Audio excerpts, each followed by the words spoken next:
오늘 마태복음 5장에 이제 본문을 읽었는데, 이 마태복음 5장에서 7장은 흔히 우리가 산상수훈이라고 이야기하는 예수님의 설교 말씀을 이제 가리킵니다.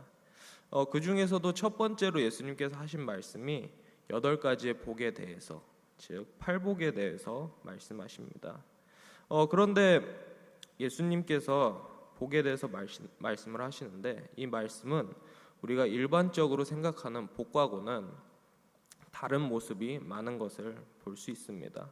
우리가 흔히 복이라고 이야기한다면 잘 먹고 잘 사는 것, 부자가 되는 것, 건강한 것, 이런 것들을 생각을 합니다. 그러나 오늘 예수님께서는 그것이 아니라 심령이 가난한 사람, 애통하는 사람, 긍휼히 여기는 사람이 복이 있다고 말씀하십니다. 우리 오늘 본문에 들어가기에 앞서서 마태복음 4장과 5장의 예수님의 모습을 살펴볼 필요가 있습니다. 마태복음 4장 23절 25절은 예수님의 모습을 이렇게 묘사하고 있습니다. 예수께서 온 갈릴리에 두루 다니사 그들의 회당에서 가르치시며 천국 복음을 전파하시며 백성 중에 모든 병과 모든 약한 것을 고치시니 그의 소문이 온 수리아에 퍼진지라. 사람들이 모든 앓는 자 곧 각종 병에 걸려서 고통당하는 자, 귀신 들린 자, 간질하는 자, 중풍병자들을 데려오니 그들을 고치시더라. 갈릴리와 데가볼리와 예루살렘과 유대와 요단강 건너편에서 수많은 무리가 따르니라.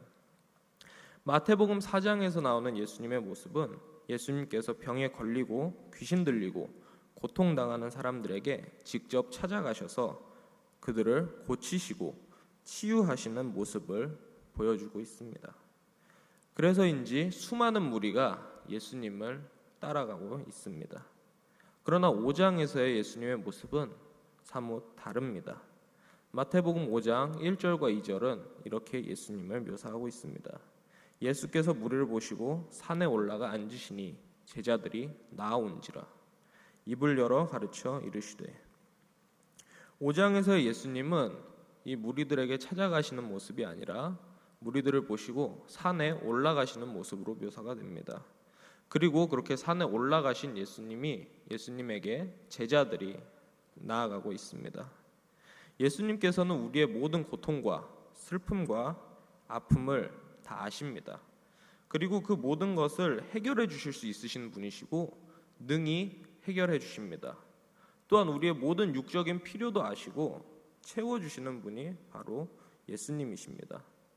그러나 예수님께서는 단순히 우리의 육적인 필요와 욕구를 채우러 오신 분이 아닙니다.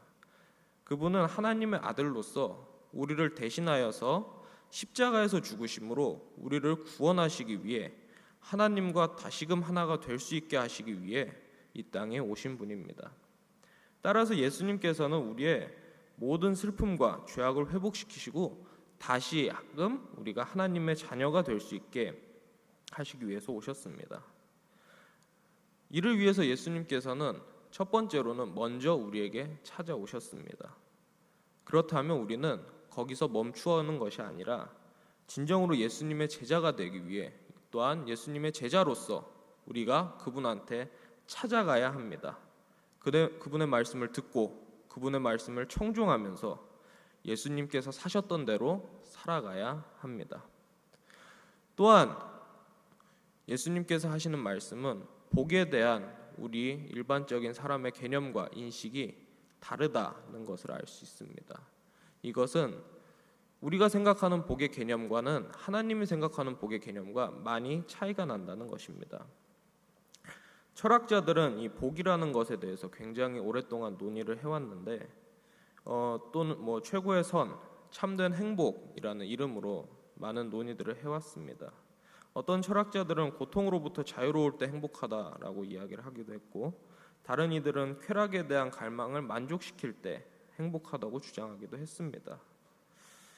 그러나 이 모든 것이 주장하는 것의 공통점은 이 행복이라는 것은 우리 내면의 평화를 바란다는 것입니다. 우리는 누구나 빈곤이나 결핍이나 질병으로부터 고통당하고 치욕으로 견디는 삶을 불행하다라고 생각을 합니다. 그래서 우리는 우리가 추구하는 행복을 이러한 개념과 결코 연결시키지 못하고 화해시키지 못합니다. 그러나 예수님께서는 이렇게 이야기하십니다. 마태복음 16장 24절에 보면 누구든지 나를 따라오려거든 자기를 부인하고 자기 십자가를 지고 나를 따를 것이다 라고 말씀하고 계십니다. 예수님께서는 자기 십자가를 지고 오라고 말씀하십니다. 이 십자가라는 것은 고통당하고 조롱당하고 죽음을 동반자로 삼고 모욕과 침뱉음과 비판과 치욕을 받아야 하는 것입니다. 예수님께서는 우리의 행복과 우리의 편안함은 세상에서 오는 박수갈채나 부유와 명예와 만족 그리고 쾌락을 즐기는데 오지 않는다라고 이야기하고 계십니다. 우리는 완전하게 억압받고 눈물과 슬픔에 잠기고 박해당하고 철저히 파멸할 수도 있으나 이것들 모두 우리의 행복을 빼앗지 못합니다. 그 이유는 우리는 궁극적인 것을 바라보기 때문입니다. 예수님께서는 우리는 더 먼 곳을 바라보기를 원하십니다.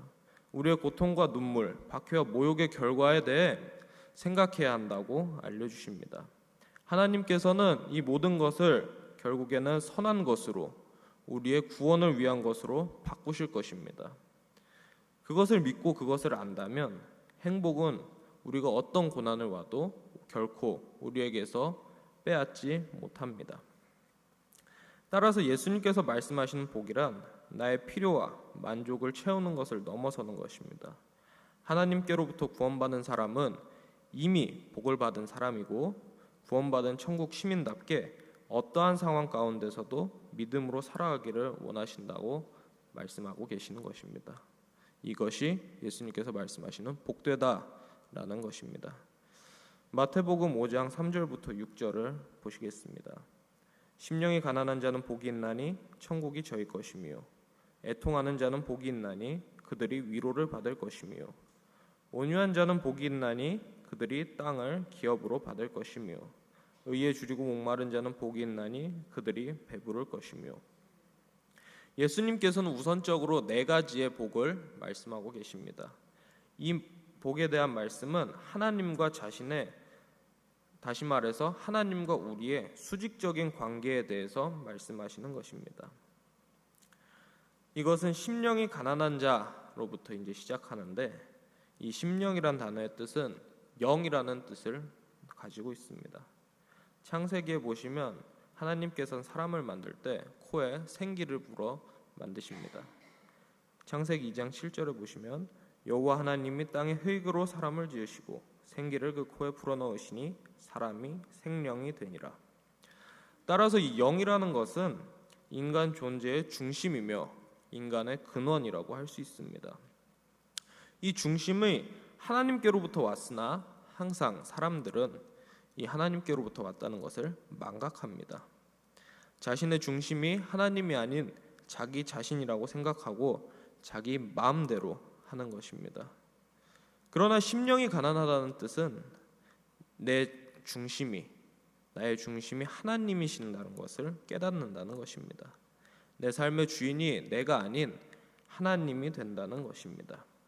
이 하나님이 주인 되는 삶을 살아가는 사람들은 애통하게 됩니다. 애통한다는 것은 단순히 그냥 슬픈 사건으로 인해 슬프다는 것이 아니라 심령이 가난함으로 하나님께서 내 삶의 주인이 되셨다는 것을 아는 사람의 애통입니다. 이것은 하나님의 나라를 기다리면서 삶 가운데 신앙을 지키는 어려움에서 나타나는 애통이고 하나님과 무관하게 세상을 살아가는 이웃의 그리고 세상에 대한 애통입니다. 하나님의 법을 따라 살아가는 사람들을 보며 슬퍼하는 애통입니다. 모든 인간적인 버팀목이 사라지고 도움과 구원이 사라졌을 때 그것을 하나님께 부르짖는 일을 의미하는 것입니다. 따라서 이것은 하나님이 우리의 재판자 되심을 인정하며 순종의 온유함으로 살아가게 되는 것입니다. 이 온유라는 것은 하나님께서 나의 주인이 되시고 그것을 인정하며 살아가는 것을 이야기합니다. 하나님의 크신 사랑과 위로를 느낀 사람만이 온유한 자가 될 수 있습니다. 이렇게 살아가는 사람들은 의에 줄이고 목마른 자가 됩니다. 이 의라는 것은 책망받을 만한 것이 없다라는 뜻을 갖고 있습니다. 그러나 사실 그러한 사람은 이 세상에 존재하지 않습니다. 로마서 3장 10절은 이렇게 이야기하고 있습니다. 기록된 바 의인은 없나니 하나도 없으며 이 세상에는 의인이 하나도 없습니다. 모두가 죄인입니다. 하나님께서는 이러한 우리를 은혜로 구원하셨습니다. 값없이 의롭다 하셨습니다. 따라서 이러한 사람들은 하나님의 뜻을 추구하면서 살아갈 수밖에 없습니다. 삶의 우선순위가 내가 아닌 하나님이 중심이 되는 것입니다. 이렇게 믿음을 지키는 사람들에게 하나님께서는 은혜를 통해서 복을 허락하십니다. 이 복이란 천국의 백성으로 우리에게 소망을 주시고 참된 위로와 기쁨을 주신다는 것입니다. 천국을 우리의 기업으로 허락하셨으며 이 천국이 우리가 죽고 나서 가는 곳 또한 되지만 이 땅에서 하나님을 주인으로 인정하는 삶, 다시 말해서 하나님의 뜻을 바라보며 하나님만이 주인 되시는 삶이 곧 하나님의 나라가 된다는 것입니다. 힘들고 어려울 때, 우리가 낙심하며 지칠 때 언제나 하나님께서 함께 하시고 힘과 용기를 부어주신다는 것입니다. 이렇게 살아가는 사람들은 하나님의 참된 사랑과 보호하심에 따라 감사하며 살아갈 수 있습니다. 그리고 7절부터 11절을 한번 보시겠습니다. 긍휼히 여기는 자는 복이 있나니 그들이 긍휼히 여김을 받을 것이며 마음이 청결한 자는 복이 있나니 그들이 하나님을 볼 것이며 화평하게 하는 자는 복이 있나니 그들이 하나님의 아들이라 일컬음을 받을 것이며 의를 위하여 박해를 받는 자는 복이 있나니 천국이 그들의 것임이라. 이 뒤에서 말하는 네 가지의 복은 우리가 살아가는 삶 속에서 우리와 이웃과의 관계에 초점을 두고 있습니다. 이 긍휼이라는 것은 하나님의 무조건적인 사랑을 뜻합니다. 이러한 사랑을 받은 사람들은 이 사랑을 생각하면서 이 사랑을 다시 다른 사람에게 전달할 수 있게 됩니다. 하나님의 마음으로 다른 사람을 바라보고 다른 사람을 섬길 수 있게 됩니다. 이렇게 긍휼하게 여길 수 있는 사람은 나의 힘이나 내가 무엇이 되어 남을 긍휼하게 여기는 것이 아닙니다. 하나님이 주신 은혜의 반응으로서 하나님의 마음을 가지고 긍휼히 여길 수 있게 되는 것입니다.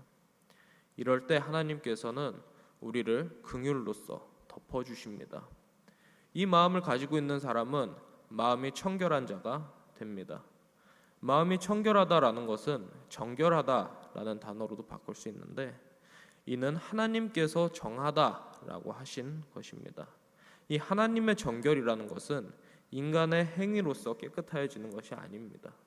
그리고 종교적이고 외적인 깨끗함을 넘어서 우리의 마음과 중심을 깨끗하게 하신 것입니다. 이는 하나님께서 주신 회개의 은혜이며 예수님처럼 살아가는 성화의 과정입니다. 이는 성령께서 우리 가운데 역사하시는 놀라운 은혜인 줄로 믿습니다. 이 마음이 정결한 사람들은 또한 화평을 이루게 됩니다.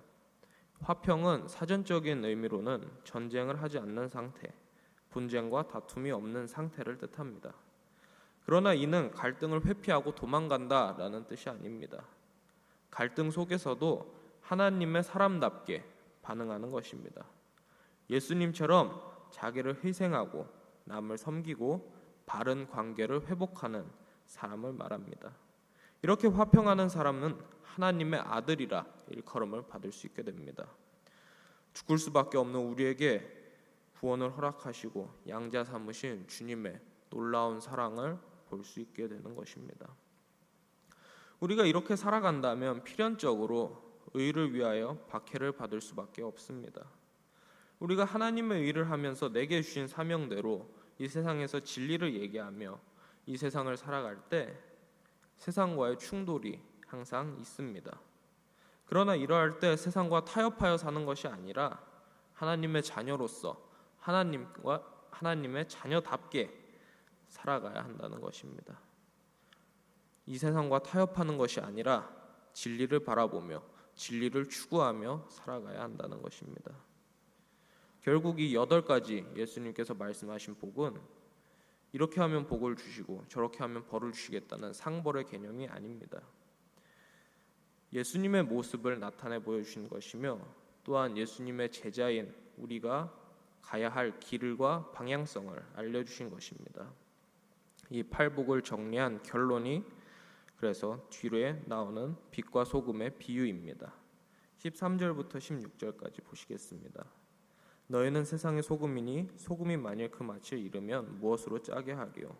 후에는 아무 쓸데없어 다만 밖에 버려져 사람에게 밟힐 뿐이니라.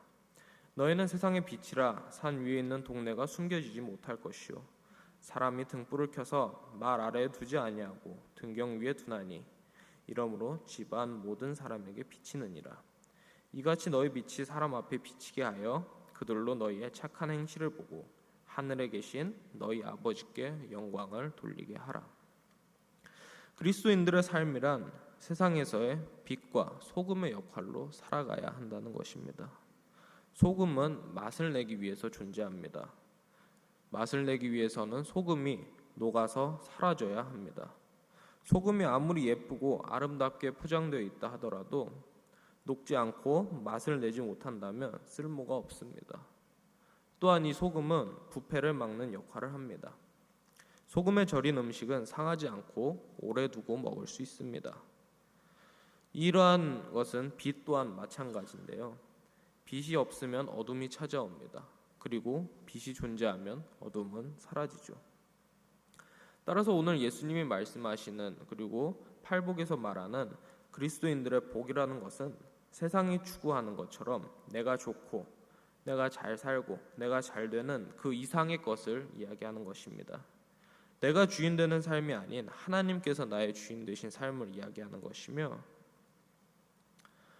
또한 나를 내려놓고 하나님만 붙잡고 나아가는 삶을 이야기하는 것입니다. 이렇게 하나님께서 나의 주인 되신 삶을 살아갈 때 그리고 세상의 빛과 소금의 역할로 세워지는 하나님의 자녀로서 살아갈 때 하나님의 복이 임할 줄로 믿습니다. 저와 여러분의 삶이 그렇게 되시기를 소망합니다.